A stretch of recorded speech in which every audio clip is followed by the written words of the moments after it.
Waste Bengal में पिछले ममता बनर्जी जी के शासनकाल में लगभग 6,800 के करीब लिस्टेड कंपनियां बंद हुई। आज एमएसएमई क्षमता निर्माण के अभाव पे बुरी तरीके से लड़खड़ा रही है।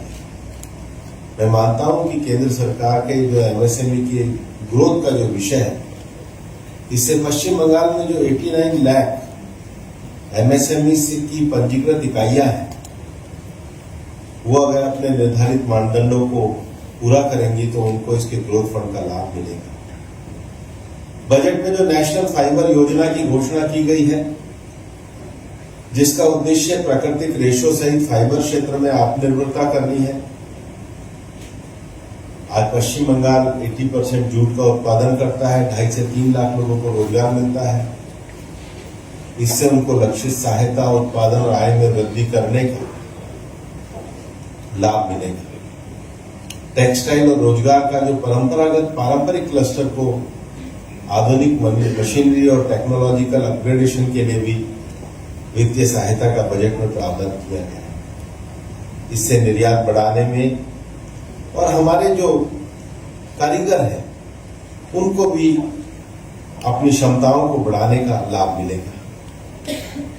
इस बजट के माध्यम से विशेष रूप से टेक्सटाइल विस्तार, उद्योग और शैक्षणिक संस्थानों के जो कौशल विकास है उसको देश में गति मिलेगी। युवा वर्ग में हम देखते हैं कि जो हमारे ग्रामीण क्षेत्र की लड़कियां छोटे शहरों में भी आती हैं, उनको आवास की बड़ी कमी होती है और हर जिले में एक बालिका छात्रावास के लिए स्थापना का लक्ष्य तय किया गया है। सबसे बड़ी बात जो स्किलिंग और एम्पावरमेंट ऑफ वुमेन की बात इस बजट में तय की गई है। पिछले 10 सालों में 10 बड़े कार्यों में से अगर कोई सबसे बड़ा कार्य है तो वो लखपति दीदी का है। देश में 2 करोड़ लखपति दीदी बनी है और बजट में लखपति दीदी के क्षमता निर्माण को आगे बढ़ाते हुए उनके शी मार्ट के माध्यम से उनके और आय सृजन के विषयों को बजट में बनाने का प्रावधान किया गया है। मैंने मुख्य प्रस्तावना बजट की आपके सामने रखी है। मुझे लगता है कि आपको भी प्रश्न पूछने की उत्सुकता है, तो मैं फ्लोर आपके लिए ओपन करूं। নমস্কার, আমি আপনার প্রশ্নের উত্তরে বলি 2004 থেকে 14 ইউপিএ 1 এবং ইউপিএ 2 গভর্নমেন্ট ছিল, যাতে 9 থেকে 12 মাননীয় মমতা ব্যানার্জির নেতৃত্বে তৃণমূল কংগ্রেসও ইউপিএ 2 পার্ট ছিল। সেখানে যদি কন্ট্রিবিউশন ফ্রম ইউপিএ 1 and 2 দেখেন, অ্যাপ্রক্স 2 লাখ crore। 2014 থেকে 2025 31 মার্চ পর্যন্ত যদি কন্ট্রিবিউশন দেখেন from central government last financial year পর্যন্ত 10 লাখ crore। ন্যাচারালি নরেন্দ্র মোদীজির নেতৃত্বে ভারত সরকার 10 লক্ষ কোটি টাকারও বেশি পশ্চিমবঙ্গকে এই সময়কালে কন্ট্রিবিউশন করেছেন পশ্চিমবঙ্গের ডেভেলপমেন্টে। ন্যাচারালি আপনি যে পার্টটা কোশ্চেন করেছেন, এটা অ্যাপ্রক্স 60% সেন্ট্রাল গভর্নমেন্টের অ্যাসিস্ট্যান্সের উপরেই টেন্টেটিভ এন্টারি বাজেট হয়েছে। এটাকে বাজেট বলবো না, ইটস এ লিফলেট। পশ্চিমবঙ্গে যেটা হয়েছে, কারণ ফেব্রুয়ারি মাসের কন্ট্রিবিউশন দেখানো হয়েছে, এটা ফেব্রুয়ারির বাজেট নয়। এপ্রিল মাসে নতুন কিছু করার কথা বলা হয়েছে এবং সবাই জানেন তখন এমসিসি থাকবে এবং এমসিসিতে নাম্বার অফ বেনিফিশিয়ারি আর অ্যামাউন্ট অফ বেনিফিটস কখনো বৃদ্ধি করা যায় না। সবাই জানে, জেনে শুনেই এটা একটা গিমিক করা হয়েছে। এর সঙ্গে অর্থনীতির কোনো লেশমাত্র সম্পর্ক নেই। অতএব স্বাভাবিকভাবে পশ্চিমবঙ্গ দিল্লির যা দেওয়ার সেটা দিচ্ছে, কিন্তু আপনাদের একটা পয়েন্ট আমি এর সঙ্গে অ্যাডিশন করবো, জানার দরকার আছে পশ্চিমবঙ্গের জনগণের। জিএসটি চালু হওয়ার পরে গোটা দেশে যারা অডিট রিপোর্ট জমা দেয়নি তাদের মধ্যে পশ্চিমবঙ্গ আছে। মাত্র একটি দুটি রাজ্য কেরালা এবং পশ্চিমবঙ্গ আছে। পশ্চিমবঙ্গ প্রথম থেকে অডিট রিপোর্ট জমা দেয়নি, কিন্তু অনারেবল ফাইন্যান্স মিনিস্টার ভারত সরকারের যে ফেডারেলিজমের যে নীতি রয়েছে তাতে টেন্টেটিভ 90% জিএসটি মানে ধরে নিয়েই কিন্তু পশ্চিমবঙ্গকে ডিস্ট্রিবিউট করছে। আর একমাত্র স্টেট যে জিএসটির অডিট রিপোর্ট এখনো পর্যন্ত দেয়নি, দ্যাট ইজ ওয়েস্ট বেঙ্গল। पश्चिम बंगाल को अकेले ग्रामीण विकास मंत्रालय ने ही 1,10,000 करोड़ की सहायता दी है। लेकिन पश्चिम बंगाल जो है ये बैड गवर्नेंस का शिकार है। मैं जब ये बात कह रहा हूं तो ये तृणमूल सरकार की विफलता की छाप पश्चिम बंगाल के बजट में दिखाई देती है। केंद्र सरकार ने जो मनरेगा का पैसा भेजा उसमें जो काम एक्चुअल साइट पे होना था वो काम नहीं हुआ। ये रिपोर्ट्स है। नियमों का उल्लंघन हुआ, धन का दुरुपयोग हुआ। प्रधानमंत्री आवास योजना के जो पैसे भेजे थे उसमें सही टाइम पर जो यूटिलाइजेशन सर्टिफिकेट जमा कराने थे वो जमा नहीं कराए गए। पीएम पोषण योजना मिड डे मील में पश्चिम बंगाल सरकार द्वारा घपला किया गया और केंद्र सरकार की योजनाओं के क्रियान्वयन के लिए जो दिशा की बैठक की जाती है, दिशा की बैठक में जो समीक्षा बैठक की जाती है, पश्चिम बंगाल में एक भी बैठक नहीं हुई, नॉट ए सिंगल। एक भी मेंबर ऑफ पार्लियामेंट के दिशा की बैठक के राइट को नहीं दिया गया है। पश्चिम बंगाल में आयुष्मान योजना को लागू करने से इनकार किया गया है, जिससे राज्य को बड़ा नुकसान हुआ है।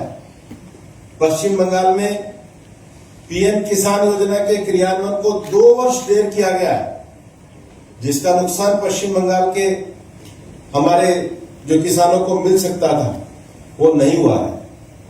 और सबसे बड़ी बात यह है कि पश्चिम बंगाल का जो बजट है, यहां के सरकार का लो कैपिटल एक्सपेंडिचर ये दर्शाता है कि पश्चिम बंगाल अपने रेवेन्यू एक्सपेंडिचर को पूरा करने के लिए लगातार उधार ले रहा है और बिना पर्याप्त आय सृजन के। इनकम का तो इनके पास कोई कंसेप्ट ही नहीं।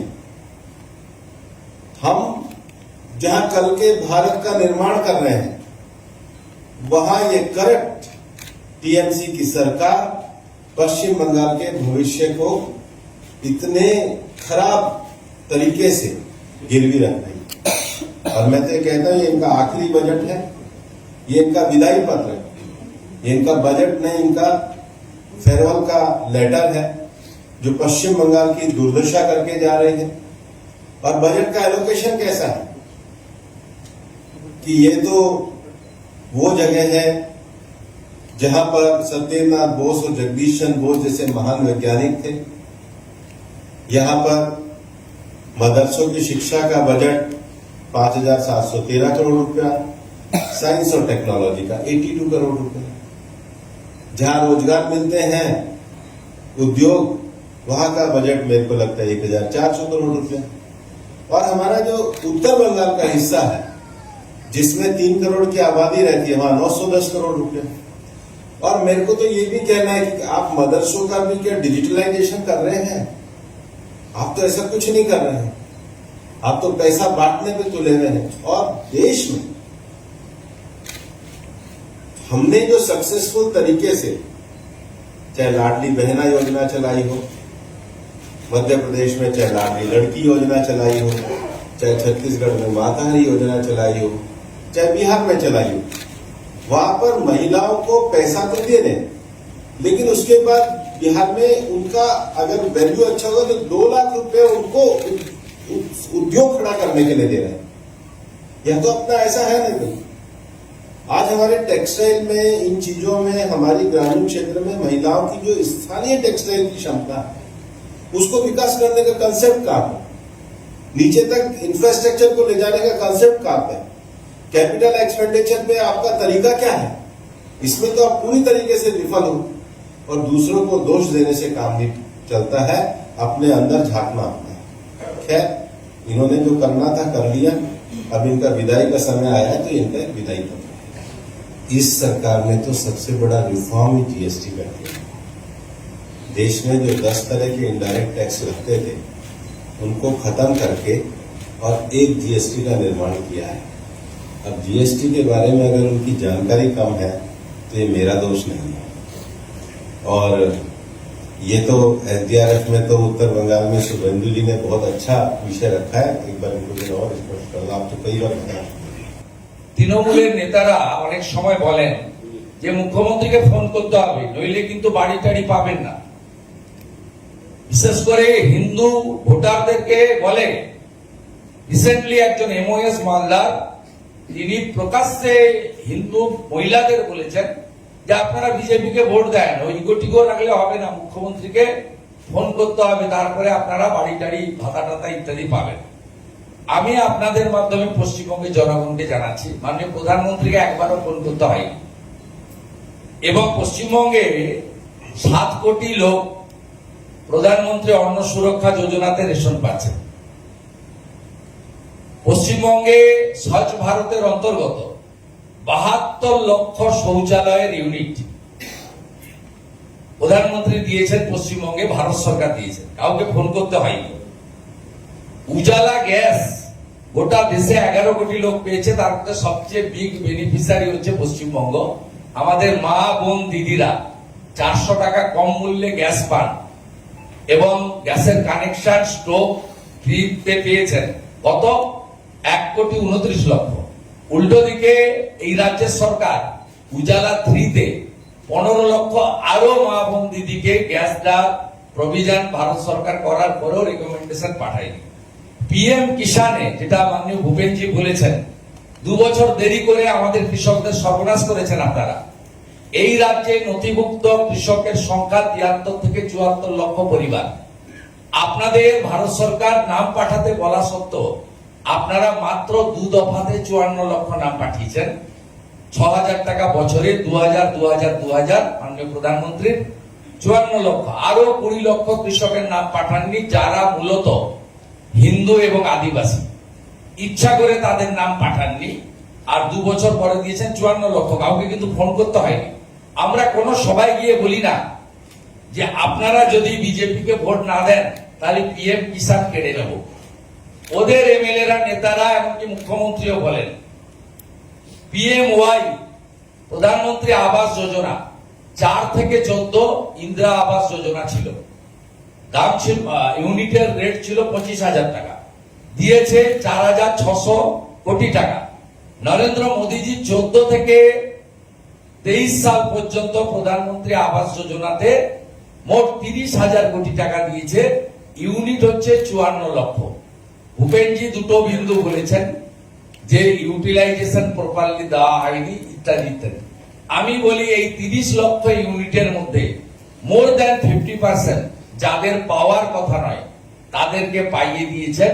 মুর্শিদাবাদে একজন পঞ্চায়েতের তৃণমূলের প্রধান সাগরদিঘির কাবিলপুরে একাই আত্মীয় স্বজনদের মিলে 35টা বাড়ি দিয়েছেন প্রধানমন্ত্রী আবাস যোজনা, কিন্তু এই 40 লক্ষ ইউনিটের পড়েনি। একইভাবে জল জীবন মিশন প্রধানমন্ত্রী মহিলাদের জন্য যে প্রথম 5টা বিন্দু করেছেন আপনারা জানেন, সেটা হচ্ছে শৌচালয়, সেটা হচ্ছে প্রধানমন্ত্রী আবাসের এগ্রিমেন্ট হবে মহিলা, যে বাড়ির যে হেড থাকবে মহিলা সিনিয়র তার নামে, এবং আমাদের উজালার গ্যাস, রেশন সবই মহিলাদের জন্য করেছেন।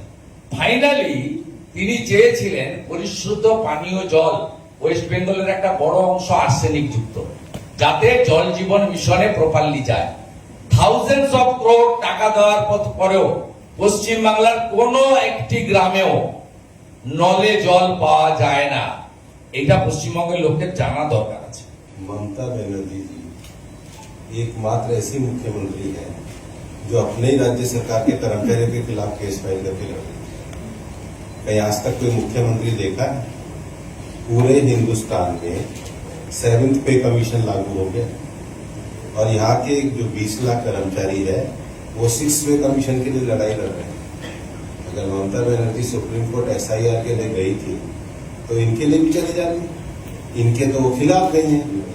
पूछो, अरे 20 लाख, और मैं तो ये कह रहा हूँ ये कर्मचारी SIR में नहीं मरे, इनका DA नहीं मिला इसलिए बेचारे फ्रस्ट्रेशन। मुझे खुद आकर उन्होंने कहा 20 लाख परिवार और DA क्या होता है? आप जजमेंट को उठा के पढ़िए, सुप्रीम कोर्ट जस्टिस करोल के जजमेंट, उन्होंने लिखा है कि चूंकि कर्मचारियों का वेतन एक स्थिर वेतन होता है उसमें DA को जोड़ा जाता है ताकि वो महंगाई का मुकाबला कर सके। और पार्लियामेंट में भाषण दे रहे इन्फ्लेशन का, इन्फ्लेशन में जो अपना सरकारी कर्मचारी प्रताड़ित है उसका तो DA दो। और इस बजट में तो आपने क्या कर दिया उनके लिए? आप केवल आरोप लगा रहे हो। इतने सारे विषयों में जो पैसा आपको आ रहा है इसमें आप यूटिलाइजेशन सर्टिफिकेट नहीं दे रहे हो, आप योजनाओं को लागू नहीं होने दे रहे हो। हर चीज पॉलिटिकल स्टेटमेंट नहीं होती है। किसी भी गवर्नेंस की 3 बड़ी बातें होती हैं: administrative function, national security, fairness. Administrative governance कहां है कि आपने 20 लाख कर्मचारियों के खिलाफ ही केस फाइल कर दिया, you are against your own employ, और उसके बाद भी आपको हारना पड़ा। आपको अपने कर्मचारियों से क्षमा मांगनी चाहिए कि जिनके खिलाफ आप लड़े उनका क्या दोष है। तो administrative failure, you are fail to give a faith, respect and dignity to your own employ.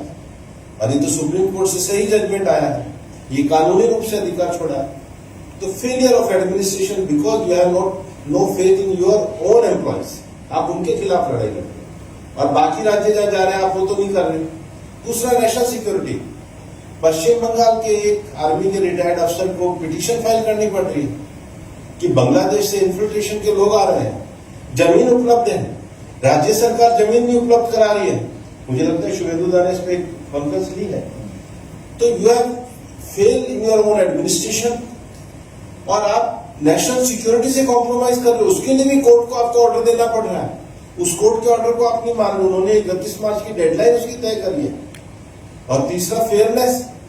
वो तो गए थे, सुप्रीम कोर्ट ने कहा है कि आपको SIR में फेयरनेस के साथ काम करना पड़ेगा, आपको लोगों को धमकाना नहीं पड़ेगा।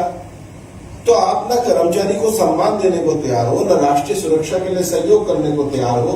और आज स्थिति जो है वो पूरी तरीके से, मैं तो इस बजट के बारे में, मैं केंद्र के बजट के बारे में विशेष रूप से कहने आया था, लेकिन आप प्राथमिक रूप से भी देखेंगे तो भारत के बाकी राज्य जो हैं उनकी रेवेन्यू रेशियो 72% तक है, लोएस्ट पश्चिम बंगाल में है। और क्या किया पिछले 15 सालों में? पिछले 15 साल में ये जो कैपेक्स है ये सबसे कम पश्चिम बंगाल में है। उसका कारण क्या हुआ? परिणाम, लो इंडस्ट्रियल एक्टिविटी आई। लो इंडस्ट्रियल एक्टिविटी से लो एम्प्लॉयमेंट हुआ। आज हम सब जानते हैं पश्चिम बंगाल से सबसे ज्यादा माइग्रेशन हो रहा है, लो कंजम्पशन है, लो GST है। और अगर इस पूरे पश्चिम बंगाल के बैड गवर्नेंस को देखेंगे तो आज पहला विषय, मतलब आप इन्फिल्ट्रेशन को मदद कर रहे हो, आप अपने कर्मचारियों को आप प्रताड़ित कर रहे हो, उनके खिलाफ आप केस लड़ रहे हो, वो भी हार रहे हो, उसको भी आप लागू नहीं कर रहे हो। और तीसरा, फेयरनेस ऑफ एडमिनिस्ट्रेशन नहीं ला रहे। यही कारण है कि आज जो है हम पर कैपिटा इनकम में पीछे जा रहे हैं पश्चिम बंगाल में। आज हमारे यहां से माइग्रेशन जो है सबसे ज्यादा होने लग रहा है। आज पश्चिम बंगाल का जो हेल्थ केयर सिस्टम है वो पूरी तरीके से बैठ गया है।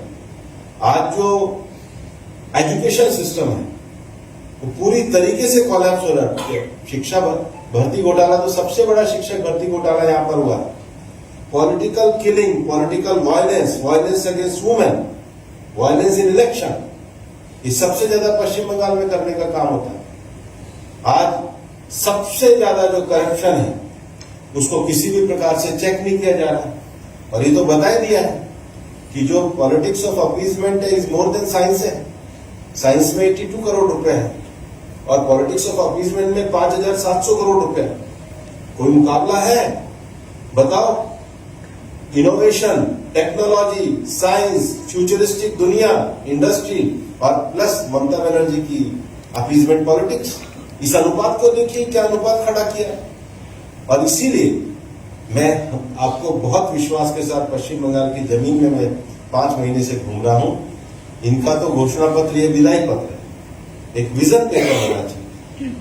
और इसलिए ये जो केंद्र सरकार का बजट आया है, ये 2047 के विकसित भारत की बुनियाद पे है। আপনারা জানেন যে কর্মচারীদের ডিএ নিয়ে অনারেবল ভূপেনজি পুরো সিচুয়েশনটা বলেছেন। 6th pay commission incomplete, 7th pay commission ফরমেশনই হয়নি, আর ভারত সরকার 8th পে কমিশনের কমিটি তৈরি করে দিয়েছে। এখানে ডিএ নিয়ে স্যাট থেকে শুরু করে সুপ্রিম কোর্টের সেকেন্ড টাইম ফাইনাল জাজমেন্ট এসেছে। সব জাজমেন্টই প্রায় বলে দিয়েছে যে ডিএ হচ্ছে কর্মচারীদের, পেনশনার্সদের মৌলিক অধিকার। এবারে সুপ্রিম কোর্ট ভারতবর্ষের সর্বোচ্চ ব্যবস্থা, তাকে সব সরকারি মেনে চলে এবং মেনে চলতে বাধ্য, ভারতবর্ষের সংবিধান তাই বলে গেছে। ন্যাচারালি 6 মার্চের মধ্যে 25% এরিয়ার ডিএস পেমেন্ট করা রাজ্য সরকারের কাজ, টেন্টেটিভ যা ক্যালকুলেশন আছে অ্যাপ্রক্স 11,000 crore। বাকিটার জন্য সুপ্রিম কোর্টের জাজমেন্ট একটা ল্যান্ডমার্ক জাজমেন্ট। সেখানে 4-man কমিটি হয়েছে, যাতে 3 জন হচ্ছেন রিটায়ার্ড জাজেস আর 1 জন হচ্ছে ক্যাগের প্রতিনিধি। আমাদের মনে হচ্ছে সুপ্রিম কোর্টের জাজমেন্টে এবং কমিটি ফরমেশনে রাজ্য সরকারকে তারা বিশ্বাস করে না বলে ফ্রম ফিনান্স ডিপার্টমেন্ট আর স্টেট গভর্নমেন্ট কোন রিপ্রেজেন্টেশনই রাখেনি। ন্যাচারালি সুপ্রিম কোর্টের জাজমেন্ট নিয়ে গতকাল অনারেবল চিফ মিনিস্টার প্রেস কনফারেন্সে তিনি বলেছেন ইটস এ সাব জুডিস। আমি ওনাকে বলতে চাই ইটস এ সাব জুডিস নয়, it's a close chapter by the Supreme Court এবং verdict is crystal clear. Fundamental right দিয়ে রাইট এটাকে এস্টাবলিশ করে গেছেন, এটা 1 নম্বর। সেকেন্ড হচ্ছে কিভাবে এরিয়ার ডিএ পেমেন্ট করবেন তার পুরো রূপরেখা সুপ্রিম কোর্ট বলে দিয়ে গেছে। তাই মুখ্যমন্ত্রী কালকে যে কথা বলেছেন তাতে এই নেগেটিভ ইঙ্গিতটা এখানে আছে। এই সরকার কনস্টিটিউশনের যে 4টে পিলার রয়েছে, একটা হচ্ছে ল মেকার্স, অ্যাসেম্বলি কিভাবে চালায় জানেন, অপোজিশন লিডারকে 11 মাস সাসপেন্ড করে বাইরে রাখা হয়েছিল 5 বছরে, যেটা কোনো জায়গায় হয় না।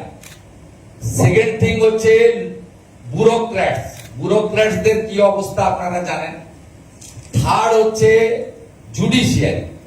জুডিশিয়ারিকে অনারেবল সিএম কিভাবে অ্যাটাক করেছিল আপনারা জানেন, এবং তার জন্য জাস্টিস কৌশিক চন্দ্রের বেঞ্চে উনাকে 5 লক্ষ টাকা পার্সোনাল ফাইন করেছিল, যেটা কলকাতা হাইকোর্টের বারকে দিতে হয়েছে। Only political public representative after independent, যাকে 5 লাখ টাকা ফাইন করেছিল কলকাতা হাইকোর্ট, এবং পার্সোনাল ইনকাম থেকে তাকে সেটা দিতে হয়েছে। ন্যাচারালি উনার এই যে কনস্টিটিউশনাল মেন পিলার জুডিশিয়ারি, এটাকে তিনি বারে বারে অপমানিত করেছেন। আমি মনে করি যে কর্মচারী এবং পেনশনারদের যে লড়াই, এই লড়াই অত্যন্ত লেজিটিমেট লড়াই, এবং মার্চের মধ্যে যদি 25% টাকা না দেন আইনে ব্যবস্থা নেওয়ার সুযোগ রয়েছে। বিজেপি অলওয়েজ তাদের সঙ্গে আছে। আমাদের বিজেপির যে কর্মচারী পরিষদ ছিল এই ডিএ লিগ্যাল ব্যাটেলে, তারাও অংশগ্রহণ করেছে। লিগ্যাল সাপোর্ট ফ্রম বিজেপি আমরা কমপ্লিটলি দিয়েছি। আমরা অ্যাসেম্বলির ইনসাইড আউটসাইড সব জায়গায় বলেছি আগামী দিনে মুখ্যমন্ত্রী যদি ভাইলেশন করেন সুপ্রিম কোর্টের জাজমেন্ট, কোর্ট কন্টেম্পটের যে লড়াই কর্মচারী সংগঠনগুলো করবে, তাতে বিজেপির মরাল সাপোর্ট, অ্যাক্টিভ সাপোর্ট থাকবে। আমি একটা ইনফরমেশন মিস্টার ভূপেনজির অনুমতি নিয়ে দিই। বেলডাঙ্গার দাঙ্গা নিয়ে আপনারা জানেন কিভাবে মুর্শিদাবাদকে বারে বারে ডিস্টার্ব করা হয়েছে। আমরা অ্যাপ্লিকেশন দিয়েছিলাম কলকাতা হাইকোর্টে। কলকাতা হাইকোর্ট বলেছিল যদি সেন্ট্রাল গভর্নমেন্ট মনে করে এটা এনআইএ ইনভেস্টিগেশন হতে পারে। এটা কোনো পলিটিক্যাল ক্লাস ছিল না। রাজমার্গকে 3 দিন ধরে আটকে, রেলমার্গকে আটকে ওখানে হয়েছে। এমনকি media person, lady sister media person, তারাও আক্রান্ত হয়েছিল। আপনারা জানেন এনআইএ কেসটা নিতে চেয়েছিল, যেহেতু Murshidabad border district, PFI SIMI ওখানে অ্যাক্টিভ আছে, anti national organisation. State government দাঙ্গাবাজদের পক্ষে, অ্যান্টি ন্যাশনাল ফোর্সের পক্ষে সুপ্রিম কোর্টে এসএলপি ফাইল করেছিল। আজকে একটু আগে তার হিয়ারিং হয়েছে। Supreme court state government SLP accept করেনি, বলেছে back to the Calcutta high court. Just judgement এসেছে, যেহেতু আমি পিটিশনার ছিলাম এলওপি হিসেবে ধুলিয়ান শামসেরগঞ্জ থেকে, এটা তার কন্টিনিউশন পিটিশন ছিল। সুপ্রিম কোর্ট এসএলপি এন্টারটেইন করেনি, বলেছে আপনাদের যা বলার আপনারা কলকাতা হাইকোর্টে বলুন, আমরা এখানে এন্টারটেইন করবো না। This is a good achievement. মানে একটা ভালো খবর ছিল, ডেভেলপমেন্ট ছিল, সেটা আমি আপনাদের দিই। সবাইকে ধন্যবাদ, সবাইকে ধন্যবাদ। আমি আপনারা পার্টি অফিসে পেয়ে যাবেন আমাকে, আমি যাচ্ছি ওখানে ফুল দিতে। সবাইকে ধন্যবাদ। আজকের মতন আমাদের সাংবাদিক সম্মেলন এখানেই শেষ করছি। সবাই